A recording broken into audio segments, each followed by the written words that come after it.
The moment she said she was leaving, I didn't argue. I just asked who replaced me. Chloe Walker stood in our kitchen that looked too clean for a conversation like this. Her suitcase already zipped like she had rehearsed every second of this moment. And she didn't even look nervous, just tired in a way that told me she had already left long before she actually said the words. "It's Daniel," she said finally, like the name itself explained everything. Daniel Brooks. The kind of man people notice when he enters a room. The kind of man who doesn't need to introduce himself twice. And I just nodded once like I was acknowledging a business update instead of the end of 10 years of marriage. The house was quiet except for the refrigerator humming. And I remember thinking how strange it was that something so life-altering could happen in such an ordinary soundscape. Chloe didn't cry, didn't hesitate. She just adjusted the strap of her bag and said she couldn't keep living a life that felt smaller than what she deserved. And the way she said smaller felt rehearsed, like she had borrowed the word from someone who never struggled a day in their life. I asked her if she had already made her decision, and she said yes without even blinking, like I was asking her to confirm a weather report. There was no argument in me at first, just a kind of slow awareness, like watching a storm form too far away to stop. She mentioned Daniel again, how he understood ambition, how he moved in circles I would never belong to. And I remember realizing she wasn't just leaving me, she was upgrading her entire idea of life. I didn't raise my voice, I didn't stop her, I just leaned against the counter and listened to her describe a future where I simply didn't exist in the frame anymore. When she finally dragged her suitcase to the door, she paused like she expected me to say something dramatic, maybe beg, maybe break, maybe become the version of me she had already decided I was. But I didn't give her that satisfaction. I just said, "Drive safe." And that confused her more than anger ever could. She left anyway, the door clicking shut with a finality that echoed longer than I expected. And then I stood there alone in a house that suddenly felt larger than it should have been. That's when the phone calls started, not from her, but from her friends, people who suddenly needed to check on me like I had become a public concern, asking if I was okay, saying things like, we didn't think she'd actually do it, but I could hear in their voices that they had thought about it more than they admitted. Chloe had always been the center of her social circle, the one who set the tone, the one who decided what success looked like, and somewhere along the way I had become the background character in that story. That night I didn't sleep, not because I was angry, but because I was trying to understand when exactly I had become optional in my own marriage. I sat at the edge of the couch watching the city lights through the window, thinking about Daniel Brooks for the first time not as a name she mentioned, but as a man who had apparently rewritten my entire life without ever speaking to me. What I didn't know yet, what none of them knew yet, was that the story Chloe thought she was walking into was not the one she was actually stepping into, and the version of me she had just left behind was not the version that had been standing still all along. The silence after she left did not feel empty at first. It felt organized, like the kind of quiet that follows a decision that has already been made somewhere else long before I was ever invited into it. And as I stood there in the living room of that house in Chicago, I started noticing details I had ignored for years. The way the light from the street hit the floor in the same place every evening. The way the thermostat clicked slightly too often like it was trying to keep up with a life that no longer needed stability. And I realized I had been living inside routines that no longer belonged to me, not because I lost them, but because I had stopped questioning who maintained them. Chloe Walker had walked out without hesitation, and yet what lingered in the air was not her absence, but the echo of how confidently she had spoken about a future that excluded me, especially when she said the name Daniel Brooks, as if he were not just a person but a direction she had chosen months ago. I poured myself a glass of water and did not drink it. I just held it while I sat at the kitchen table and opened my laptop, not to chase her, not to argue, but to confirm something I could not yet name. There were messages waiting that I had ignored for days, executives from Blackridge Holdings asking for confirmation on internal approvals, a quarterly review scheduled for Monday morning that I had not yet acknowledged, and beneath it all, a message from a board liaison referencing a new regional acquisition team being led by someone external, a name I did not immediately recognize until I read it twice, Daniel Brooks. That was the first moment I felt something shift, not emotion, not anger, but alignment, like two separate lines suddenly proving they had been heading toward the same point all along. I leaned back in my chair and remembered the way Chloe had said his name earlier, with certainty, like he represented clarity, like he was the opposite of whatever she thought I was. I closed the laptop slowly and looked around the house again, but now it did not feel like a place I had lost. It felt like a place I had outgrown without realizing it. The next morning came too early, or maybe I just did not sleep enough to notice it arriving, and I went through the motions of making coffee, black, no sugar, the same way I always did when I needed my thoughts to stay linear. And while the machine brewed, I received a call from Marcus Hale, a member of the executive advisory group I had not spoken to directly in weeks. His tone was careful, measured, the kind of voice people use when they are trying to confirm whether a rumor is safe to become reality. He mentioned a corporate event scheduled in downtown Chicago, a leadership reception hosted by one of our subsidiary partners, and he paused slightly before adding that Daniel Brooks would be attending as a guest of honor due to recent strategic alignment discussions. I did not respond immediately, and Marcus filled the silence by saying there had been internal expectations that I would also attend, though my name had not been officially confirmed on the guest list yet. That detail mattered more than anything else in the conversation, not because of exclusion, but because of assumption, because somewhere in that system I had built, people still assumed I moved in ways that did not require announcement. After the call ended, I stood by the window holding my coffee and watched the city wake up below, thinking about Chloe somewhere across town, likely believing she had stepped into something brighter, something more defined, something she could finally measure against ambition instead of history. What she did not know, what Daniel Brooks did not know, and what no one outside a very small circle had ever been told, was that Blackridge Holdings did not operate on a single visible hierarchy, and that some decisions were made in rooms that did not appear on any public calendar. I finished my coffee and set the cup down with a calmness that surprised even me, because for the first time since she left, I was not thinking about what I had lost.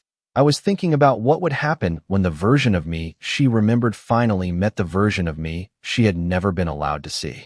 I received the calendar invite at exactly 8:47 in the morning, and there was nothing dramatic about the notification itself, just a standard corporate message with location details, dress code, and a list of confirmed attendees that looked ordinary to anyone who did not understand what they were actually reading. But for me, it was the first clean signal that the situation was no longer theoretical. Marcus Hale followed up with a direct call 10 minutes later, his tone more precise than before, explaining that the event was part of a strategic alignment initiative between Blackridge Holdings and several regional investment partners, and that Daniel Brooks had been given a formal speaking role due to recent performance in asset consolidation across Midwest portfolios. I listened without interrupting, letting each detail settle in its place, because what he was really describing was not an event, it was a stage being prepared. After the call ended, I sat in my office with the blinds half open, watching the Chicago skyline slowly sharpen as the morning fog lifted, and I pulled up internal documents that I had not reviewed in weeks, not because I did not trust them, but because I had stopped needing to. Blackridge Holdings was structured in a way that most people never fully understood, a layered system of subsidiaries, advisory boards, and silent approval channels that rarely appeared on the surface-level reporting that executives like Daniel Brooks would ever see in full. His role, as far as the public records showed, was impressive but contained, a rising figure with aggressive expansion strategies and strong investor confidence. But what he did not know was where his approvals actually terminated, and who ultimately validated the infrastructure he was operating inside. I closed the documents and leaned back, thinking about Chloe Walker, because for the first time I was beginning to see her departure not as an ending, but as an external pressure that had accidentally accelerated something already in motion. She had always measured stability in visible outcomes, cars, income, reputation, the kind of surface clarity that makes decisions feel simple, and Daniel Brooks likely represented exactly that kind of clarity to her. By late afternoon, I had made my decision to attend the event, not because I needed answers, but because I needed alignment between perception and reality, and those two things had finally started to drift too far apart to ignore. The venue was located downtown, a restored glass structure overlooking the river, the kind of place designed to make corporate ambition feel like architecture. I arrived just after 6:30 in the evening, stepping out of a black car into a controlled flow of guests, each one moving with the subtle confidence of people who believed they understood the hierarchy of the room. Inside, The lighting was warm but intentional, designed to soften edges and amplify status without ever announcing it directly. I moved through the entrance without stopping, acknowledging familiar faces with brief nods, noting how quickly conversations adjusted when people recognized presence rather than introduction. Daniel Brooks arrived approximately 15 minutes later, and I observed him before he saw me. The way he engaged with the room, the confidence in his posture, the ease with which he accepted recognition from people who believed he was the center of the evening. Chloe was with him, positioned slightly to his side, wearing the kind of composed expression that suggested she was already adapting to a new environment, one that rewarded clarity over history. She did not see me immediately, and I did not make any effort to change that. Instead, I focused on the flow of the room, the way executives from different divisions subtly recalibrated when certain names were mentioned, the way influence moved faster than conversation. When Daniel finally reached the central group of Blackridge representatives, I watched him shake hands with Marcus Hale, then exchange brief remarks with two senior partners, his confidence increasing slightly with each interaction, unaware that none of the acknowledgments he was receiving were originating from the level he believed they were. Chloe followed closely, her attention shifting across faces, and I could see the moment she noticed me standing near the far side of the room. It was not immediate recognition in the emotional sense, it was delayed comprehension, like her mind was trying to place me in a category that no longer existed in her current understanding of the world. Her expression did not change at first, only paused, as if she had encountered a detail that did not fit her expectations. Daniel continued speaking, unaware that her focus had shifted, and Marcus, standing slightly behind the group, gave me a subtle nod that no one else noticed. That was when I began to move closer, not quickly, not dramatically, but with the same calm pace I had maintained since the morning, because there are moments when speed is irrelevant and timing is everything, and this was one of them. As I moved closer to the central group of executives, the energy in the room shifted in a way that was not visible at first glance, but easy to feel if you had spent enough years inside environments like this, where attention is a form of currency and silence often means recognition. Conversations did not stop, but they adjusted, like a current changing direction around an unseen object. Daniel Brooks was still speaking when I reached a distance where I could clearly hear his voice, confident and measured, describing recent expansion results and regional growth strategy, as if he were anchoring the entire direction of the organization in his own performance. Chloe Walker stood slightly behind him, her posture composed but no longer fully relaxed, her eyes occasionally scanning the room as if searching for something that did not match her expectations. I noticed the exact moment she recognized me more clearly, not as a distant presence, but as someone who belonged in the same space she now shared with Daniel. Her expression did not collapse or change dramatically, but it tightened in a subtle way, like a calculation that suddenly stopped balancing. Daniel continued without noticing her shift in attention, his focus still locked on the group of senior representatives from Blackridge Holdings, including Marcus Hale, who remained calm and observant, standing with the quiet patience of someone who understood every layer of the situation already. I stopped just outside the circle of their conversation, not interrupting, not announcing myself, simply waiting in a space where presence alone was enough to alter rhythm. Daniel finished a sentence about operational efficiency and capital allocation, and there was a brief moment where no one spoke, the kind of pause that usually invites agreement or transition. It was in that pause that Marcus Hale finally stepped slightly to the side and acknowledged me directly with a small nod that carried more meaning than any introduction could have provided. Daniel followed Marcus Hale's gaze, and for the first time his eyes met mine. There was no immediate recognition of threat or hierarchy, only curiosity, the kind that comes when someone realizes a variable has entered their equation without prior notification. Chloe noticed that exchange and shifted her position slightly, her attention now divided between Daniel and me, as if trying to understand why the atmosphere had subtly changed without any obvious trigger. Daniel extended a hand in my direction, polite and confident, the gesture of someone accustomed to being received positively, and he introduced himself in a tone that suggested familiarity with control. I accepted the handshake without hesitation, my expression neutral, and for a brief moment I let the silence between us settle just long enough for it to become noticeable. He mentioned his name again, Daniel Brooks, as if reaffirming identity was necessary in a room like this. And then he added that he was overseeing recent strategic collaborations involving Blackridge regional assets. Chloe looked at him when he said that, as if expecting confirmation that this was the same man she had described earlier, the man who represented certainty and direction. I responded calmly, acknowledging his role without reaction, and then I turned slightly toward Marcus Hale, who was watching everything with quiet understanding. The conversation around us continued in fragments, but the center of gravity had already shifted. Daniel attempted to continue speaking about the purpose of his attendance at the event, but there was a slight delay in how people responded now, as if they were recalibrating the importance of his presence. Chloe stepped forward half a step, her voice quiet when she addressed Daniel, asking a question that sounded simple on the surface but carried uncertainty underneath, asking if he had been informed about the full structure of tonight's leadership alignment. Daniel smiled slightly, the kind of smile that comes from confidence built on assumptions, and replied that he had been briefed by regional coordination teams and that everything relevant had been communicated clearly.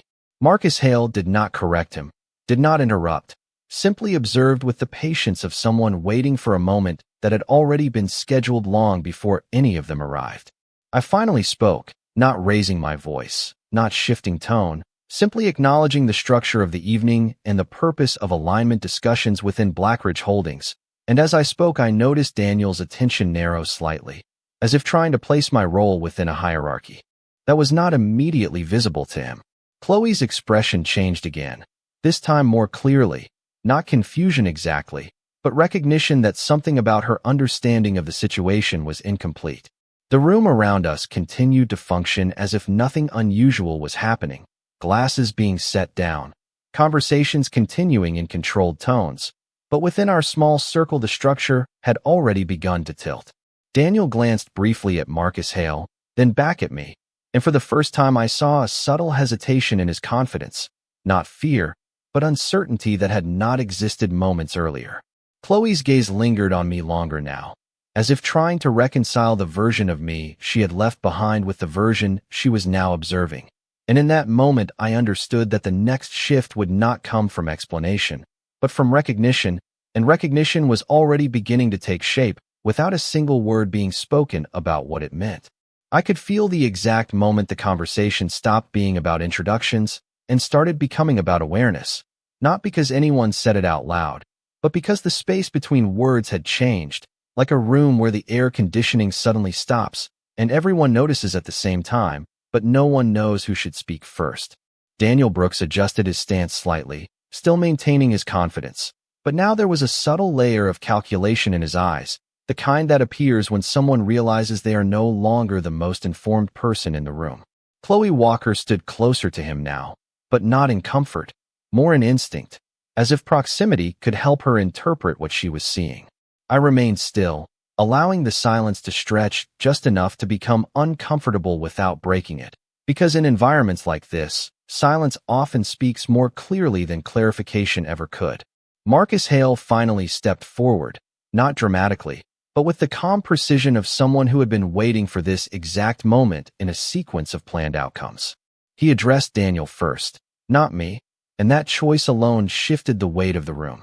He asked Daniel a simple question about his latest authorization chain within the Midwest portfolio integration, phrased in a way that sounded routine to anyone unfamiliar with internal structure, but I could see Daniel's reaction change almost immediately, a slight pause that lasted less than a second, but carried more meaning than any full sentence. Daniel responded carefully, explaining his involvement in regional oversight and referencing approvals he believed he had received through standard executive channels. But Marcus Hale did not confirm or deny anything. He simply listened with an expression that revealed nothing. Chloe looked between them, her attention narrowing now, as if she was trying to map language onto something that no longer aligned with her assumptions. I finally took a step forward, not to interrupt, but to reposition myself within the circle, and that small movement caused Daniel's focus to shift toward me again. He smiled slightly, the kind of smile people use when they're trying to maintain dominance in a conversation they no longer fully control, and he asked me directly what role I played in the current alignment discussions, phrased politely, but with an underlying expectation of clarification. I did not answer immediately. Instead, I glanced briefly toward Marcus Hale, who gave the slightest nod of confirmation, and only then did I respond. I explained in simple terms that Blackridge Holdings operated under a layered executive framework where regional authority was only one part of a larger governance structure, and that certain decisions were validated at levels that were not always visible to external partners or newly integrated leadership.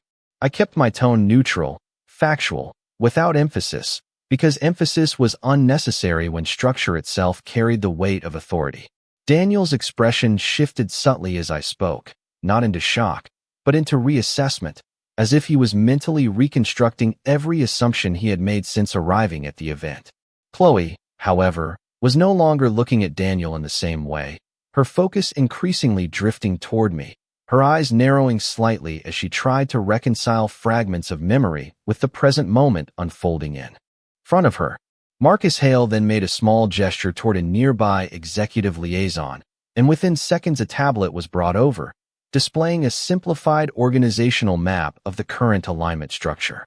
Daniel leaned slightly to look at it, still confident, still composed, but I could see the moment his understanding began to lag behind what was being shown. His name appeared on the chart, clearly positioned within a regional integration tier, but above it were additional layers he had not been directly interacting with, layers that controlled final approvals and strategic validation. Chloe saw it too, and her breathing changed slightly, not dramatically, but enough to indicate that she was beginning to understand that the narrative she had constructed about both Daniel and me was incomplete. Daniel asked a question about reporting lines, attempting to clarify where his authority began and ended, but Marcus Hale responded instead, calmly explaining that certain roles were operational in visibility but not in final decision authority, and that some interactions were designed for execution rather than oversight.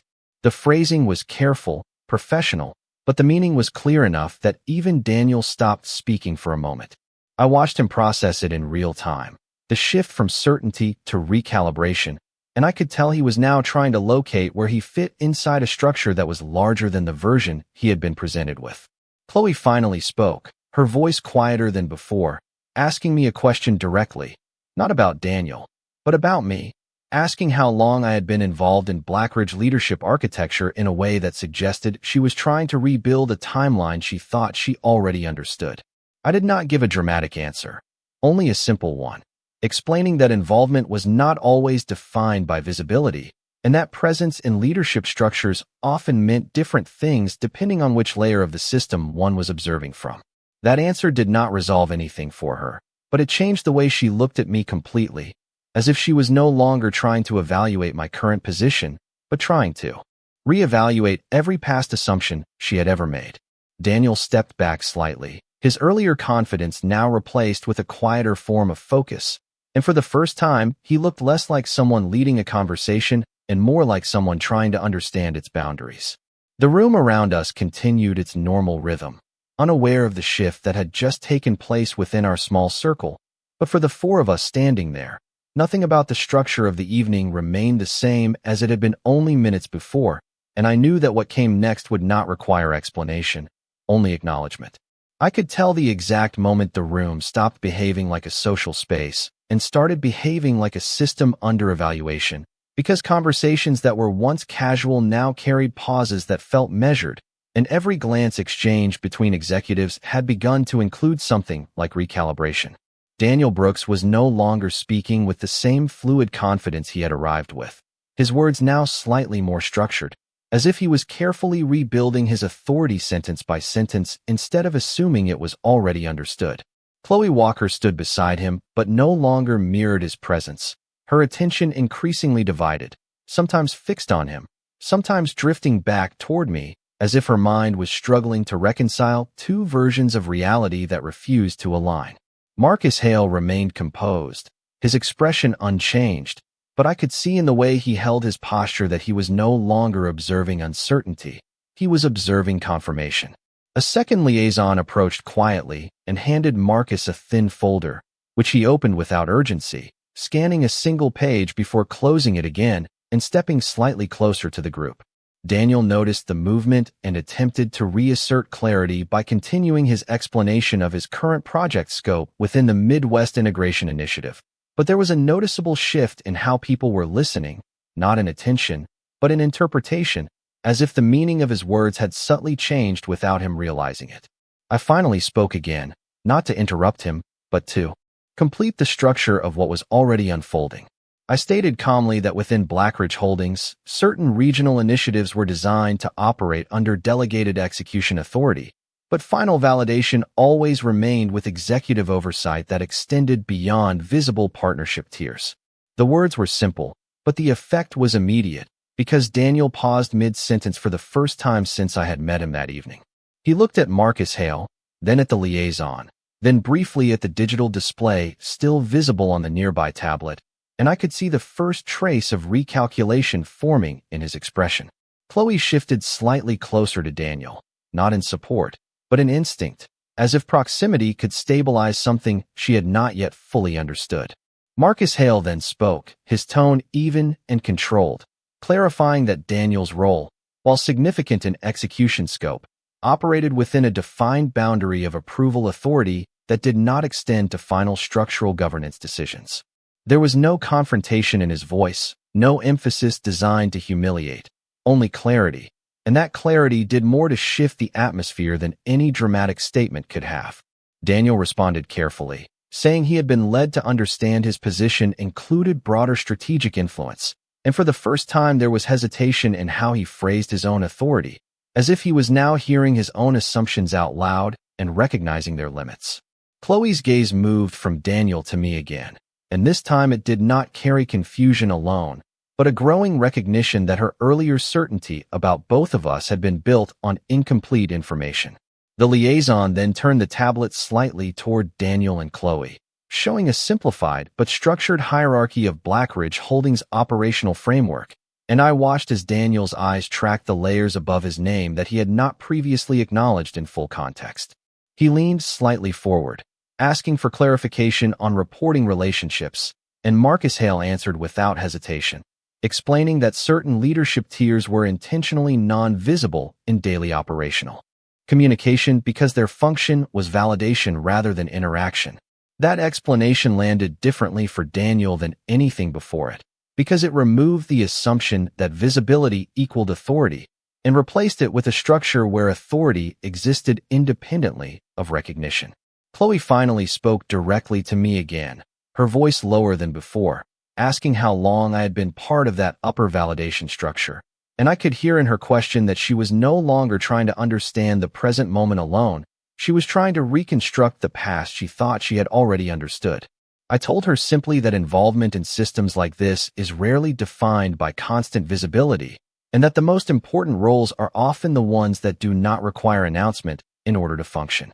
That answer did not give her closure, but it removed certainty, and I could see that was more impactful than any explanation would have been. Daniel took a step back, not dramatically, but enough to indicate that his internal model of the situation had begun to shift, and for the first time he was no longer trying to lead the conversation, but trying to locate himself within it. Marcus Hale closed the folder he had been holding and gave a brief signal to the liaison, who nodded and stepped away, leaving the tablet display active for a few more seconds before it dimmed slightly. The room around us continued its normal rhythm, but within our circle the structure had fundamentally changed, not through confrontation, but through exposure of alignment. Chloe looked at me for a long moment without speaking, and in that silence I could see the transition happening in real time, the collapse of one narrative and the construction of another, not fully formed yet, but undeniably in motion. Daniel finally spoke again, his tone more measured now, asking for confirmation on whether the role he had been operating under required adjustment moving forward, and Marcus Hale answered simply that clarity always arrives at the correct moment within structured systems, and tonight was one of those moments. I did not add anything to that statement, because nothing needed to be added.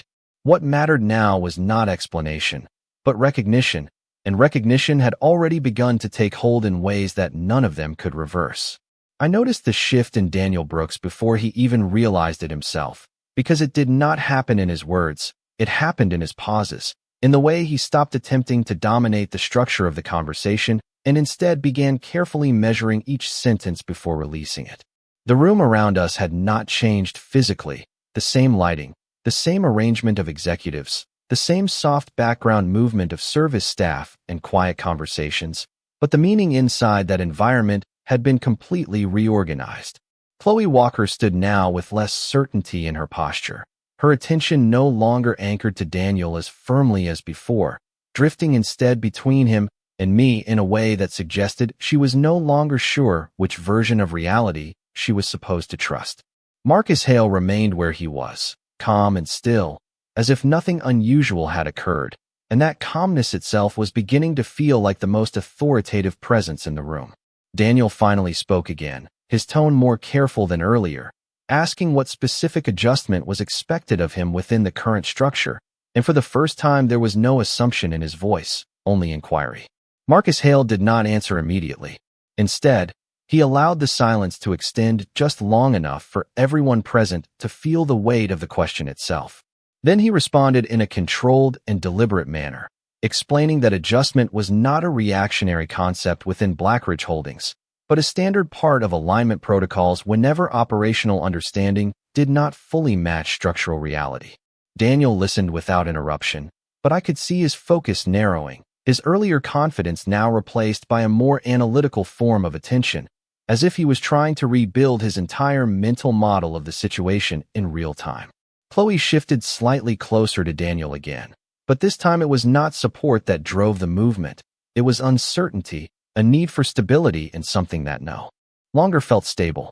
Marcus Hale then gestured subtly toward the executive liaison, and a second display appeared, this one showing a more detailed breakdown of reporting lines, validation tiers, and executive authorization layers within Blackridge Holdings. Daniel stepped closer to view it, and I watched as his eyes moved across the structure, starting from his own position and gradually moving upward, pausing longer than expected when he reached tiers that did not correspond to any interaction he had previously experienced. He asked a question about whether those upper tiers were active participants in operational decisions or only formal oversight entities, and Marcus Hale replied without hesitation that those tiers did not participate in daily operational discussions because their function existed beyond execution, serving only to confirm, validate, and finalize structural alignment. That distinction changed the atmosphere again, because it removed any ambiguity about where authority originated versus where it was executed. Chloe finally spoke, her voice quieter now, asking if that meant the decisions Daniel had been operating under could have been influenced or modified without his awareness. And Marcus Hale responded calmly that within layered systems, awareness is not always distributed equally across all levels of responsibility. There was no accusation in his tone, only explanation, but the implication was enough to shift Daniel's expression once more, this time into a deeper form of reassessment. He looked briefly toward me again, not with confidence, but with the beginning of recognition that my presence in the room had never been incidental. I did not respond immediately, allowing the silence to continue shaping the understanding forming around us.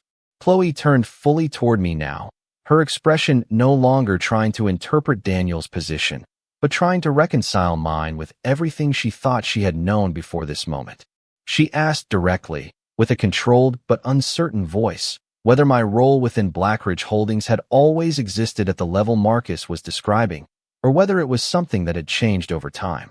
I answered simply that roles within systems like this are rarely static, and that what appears visible at one moment may only represent a fraction of the actual structure in motion.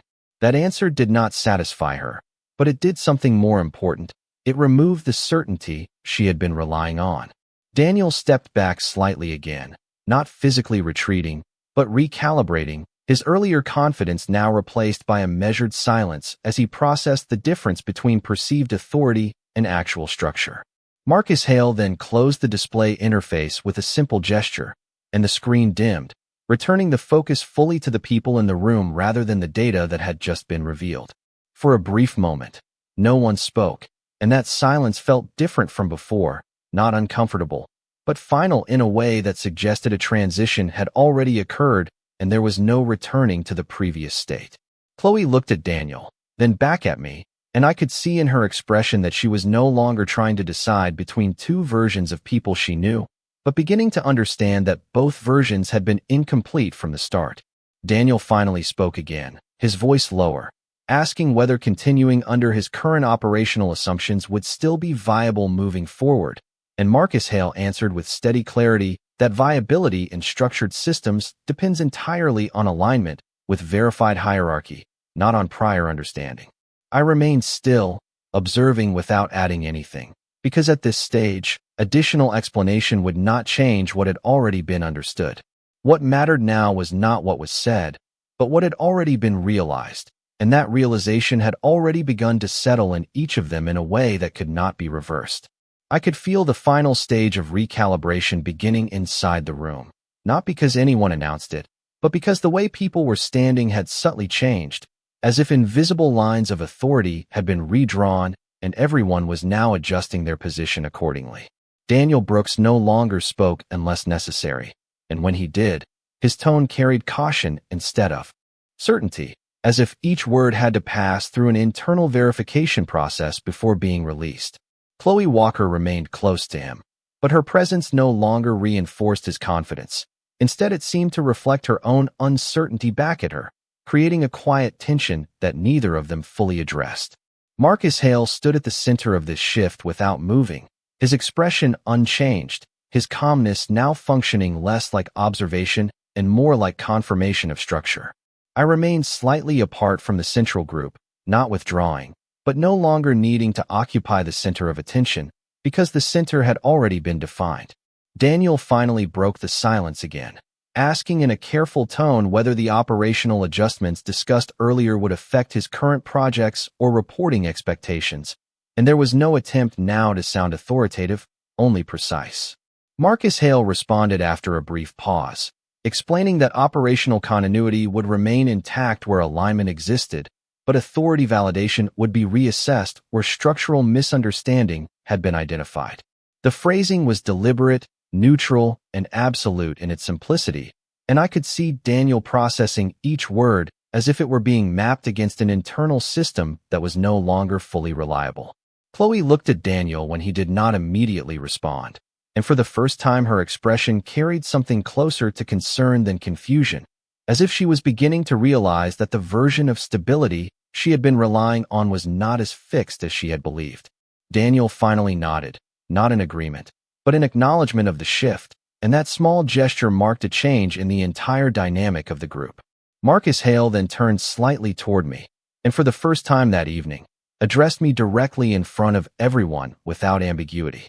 He stated that all final validation within the current alignment framework had already been completed at my level of oversight, and that what had taken place tonight was not a negotiation but a clarification of existing structure. The words were not delivered with emphasis, but their effect was immediate. Daniel's expression tightened slightly as he processed the implication, not of conflict, but of hierarchy that existed independently of his prior understanding. Chloe's attention shifted fully toward me at that moment, and I could see that she was no longer trying to interpret what was happening around her. She was trying to reinterpret everything she had ever assumed about me. Daniel asked a final question, carefully phrased, asking whether his current role would continue under revised conditions or whether further restructuring should be expected, and Marcus Hale replied that continuation was always dependent on alignment accuracy rather than tenure or prior performance perception. There was no hostility in the answer, only finality. The liaison beside Marcus closed the remaining display interface completely, and the absence of data on the screen made the room feel quieter, as if the structure that had been visible moments before had now been absorbed back into something larger and less accessible. Chloe finally spoke again, this time directing her question entirely toward me, asking in a steady but restrained voice how long I had been operating at this level without her awareness. I looked at her for a moment before responding, not because the answer required calculation, but because I understood what she was really asking was not about time, but about meaning. I told her simply that certain structures are not experienced in full from a single perspective, and that proximity does not always equal visibility. That answer did not bring resolution, but it removed the expectation of easy understanding. Daniel stepped slightly back again, now fully quiet, his earlier confidence replaced by a measured stillness that suggested acceptance of limits rather than resistance to them.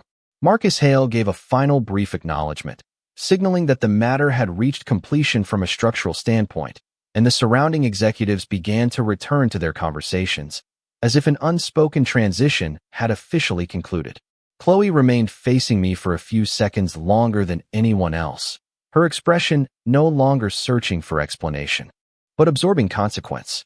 In that moment, nothing further needed to be said, because the shift that had taken place was not about what had been revealed verbally, but about what had already become irreversible in understanding. I could sense the final weight of understanding settling into the room, not as a dramatic moment, but as a quiet restructuring of perception, where every person present had to reassign meaning to what they had just witnessed.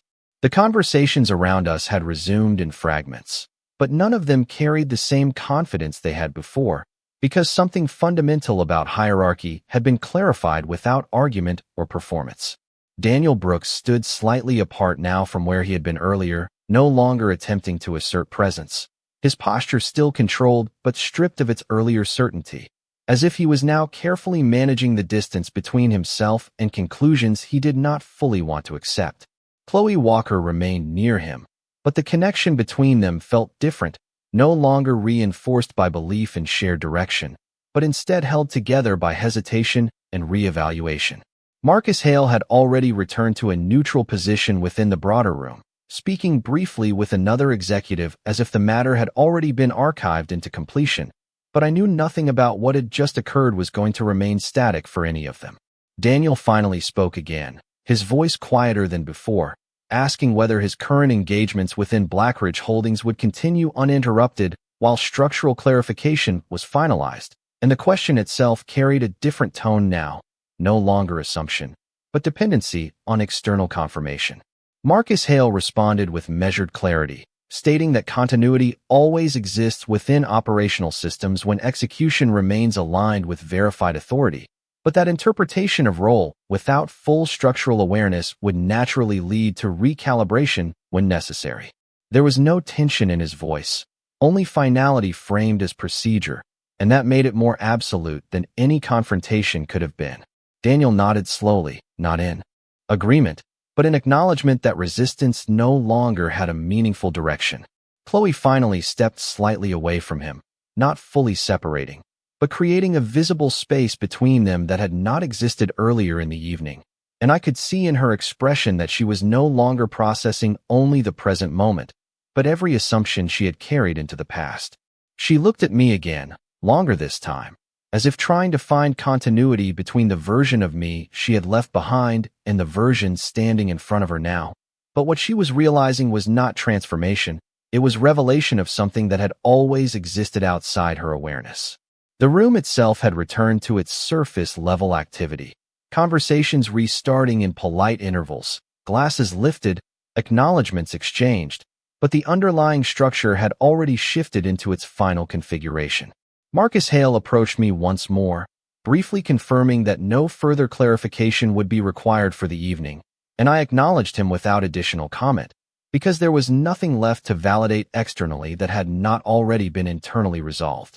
Daniel remained silent for several seconds, then offered a restrained acknowledgement of understanding, not of outcome, but of adjustment, and that distinction alone marked the end of his resistance to what had been revealed.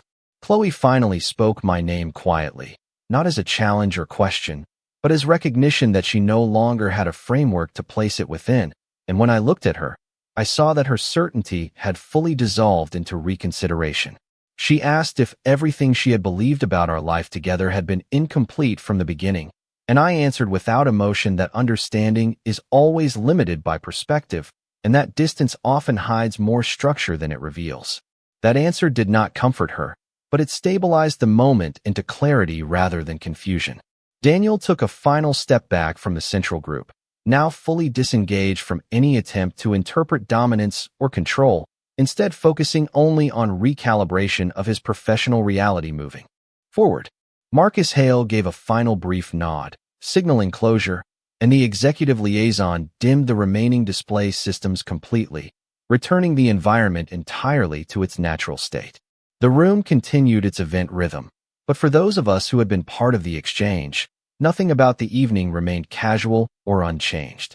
Chloe stood still for a few more seconds, then slowly turned her gaze away, not leaving immediately, but no longer anchored to the certainty she had arrived with. Daniel did not attempt further conversation, and I did not require one, because what had been established was not a negotiation of roles, but an alignment of truth within structure that did not depend on approval to exist. As I stepped slightly away from the central space, I could feel the final transition complete, not in spectacle, but in silence, where every assumption had been replaced by recognition, and every relationship in that moment had been redefined without a single argument being spoken aloud.